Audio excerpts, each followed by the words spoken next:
What's going on, everybody? James Hancock here, and back to review Ford v Ferrari, directed by James Mangold and starring Christian Bale and Matt Damon. I found this movie to be an incredibly satisfying experience from start to finish, and it wouldn't surprise me at all if this film were to scoop up some awards during award season early next year. The story's been struggling to make it to the screen for many years. For a long time, it was a passion project for director Michael Mann, and part of me will always wonder what his version might have looked like, but I imagine even Michael Mann, who is a producer on this movie, will be impressed by what Mangold has accomplished with this film. If you're not familiar with the premise, the film tells the true story of Carroll, Shelby, and Ken Miles and their efforts in the 1960s to design a car for Ford that can beat Ferrari at Le Mans. And if you're not familiar with Le Mans, it's basically this giant 24-hour race in France that is hard as hell to win. But this is a story about the pursuit of excellence, a story about competition and innovation. And more importantly, it's the story of the friendship between two half-crazy car nuts who want to try and do the impossible. Hollywood used to make these kinds of star-driven action movies all the time with rugged icons like Steve McQueen or James Coburn or Charles Bronson. But in this era of PG-13 family-friendly franchises, sadly films like Ford v Ferrari have become an endangered species. The budget's been reported to be around the $100 million mark, and this movie will not spawn any sequels, spin-offs, or merchandise, making it a massive risk for any studio willing to take it on. But after knocking it out of the park commercially with his last film, Logan, which I should add is one of my favorite R-rated genre films of the last decade, James Mangold had the box office clout to get a movie like this made. He could have easily signed on to do another superhero movie, and I'm sure he's had his fair share of offers since Logan, but personally, I always respect seeing a filmmaker follow up a big hit with a creative gamble with a movie that has the potential for a very long shelf life. I think Ford v Ferrari will play just as well many years from now as it did for me tonight, long after so many disposable popcorn flicks from this era have been forgotten. Now, I should admit, there are a few subjects that I know less about than cars. It's safe to say I am clueless on the subject, so I really can't speak about the historical accuracy of this film, apart from the ending, which is a matter of public record.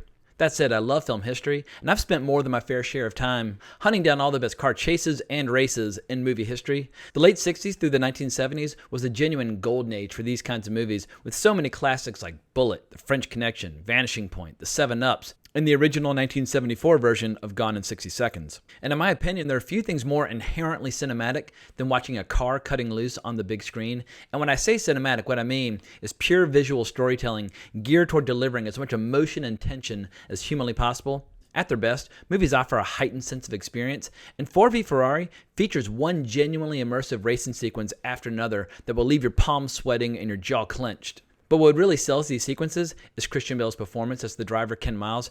Ken is a war hero, a misfit, and someone with genuine problems dealing with authority. But he knows cars from the ground up and can drive better than anyone else alive. Whenever he's behind the wheel, Christian Bale's unbridled joy and enthusiasm are incredibly contagious for the audience, in particular when he's talking smack to his fellow drivers in his natural Welsh accent. I always forget that Christian Bale's from Wales originally, but after this movie, it wouldn't surprise me at all if filmmakers started asking him to use his real accent more often. He and Matt Damon settle into that kind of easy, warm chemistry you find in the best buddy movies, films like Butch Cassidy and the Sundance Kid. As I was watching, I kept thinking this is the kind of movie that dads really enjoy watching on their days off as they desperately try and get as many of their kids as possible to join them on the couch. My only real knock on this movie is the script. On the whole, the screenplay is perfectly fine, but there's no getting around the fact that we know pretty much how this movie is going to play out on the whole before it even gets started. The humor at times is a little broad and a little obvious, and with a running time of 2 hours and 32 minutes, I felt like the movie was a tad on the long side. That said, I do really like the central theme of this movie, which is basically all about the vision and determination of the individual as opposed to the unimaginative groupthink one encounters when trying to do something by committee. As Ricky Gervais once said, a camel is a horse designed by committee, and this movie features a classic rigid bureaucracy at the Ford company that seems to do everything in its power every step of the way to get in the way of Matt Damon and Christian Bale's characters. Josh Lucas's sole purpose in this film is to be a one-note villain who every step of the way is trying to interfere with, disrupt, or take credit for everything the central characters are trying to accomplish. And whether it was intentional or not, the film almost feels like a subtle critique of the movie business where marketing execs and producers are always trying to justify their jobs with ideas and suggestions that may or may not be in the best interest of the film. Whenever a movie comes out and emerges as some sort of misshapen Frankenstein's monster, oftentimes it is the result of far too many chefs in the kitchen. I'm a strong believer in the power of collaboration, but my favorite films tend to be those where all the skills, talent, and creativity of the cast and crew are all in the service of a strong, distinctive, original vision. But in spite of my minor gripes, this is an excellent movie. I love stories where characters are essentially going to war with the single goal of being the best there is at what they do. Iron sharpens iron, as they say, and as the story progresses, it almost starts to feel as important and earth-shattering as the space race between the United States and Russia, only now we have Ford and Ferrari fighting tooth and nail to be the fastest, lightest, most agile car in the world. Also, one last thing, I think the trailer for this movie is solid, but doesn't quite capture the magic of the movie. I was actually a little skeptical of the overall tone after initially seeing the trailer, but was happily surprised by how gritty and cool so much of this movie managed to be.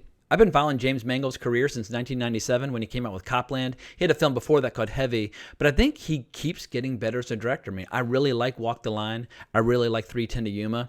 But Logan and Ford v Ferrari, I think they're his two strongest movies, so I think the sky's the limit for what James Mangold might give us in the years to come, but I think that's all I got for now. I really enjoyed the movie, strongly recommend it, but if you want to talk more about James Mangold or racing or how little I know about cars, you can always find me on Twitter at Colbrex. But if you enjoyed this review, like the video, subscribe to the channel, that's really helpful to me. But hope everyone has an amazing weekend, but more importantly, as always, onwards and upwards.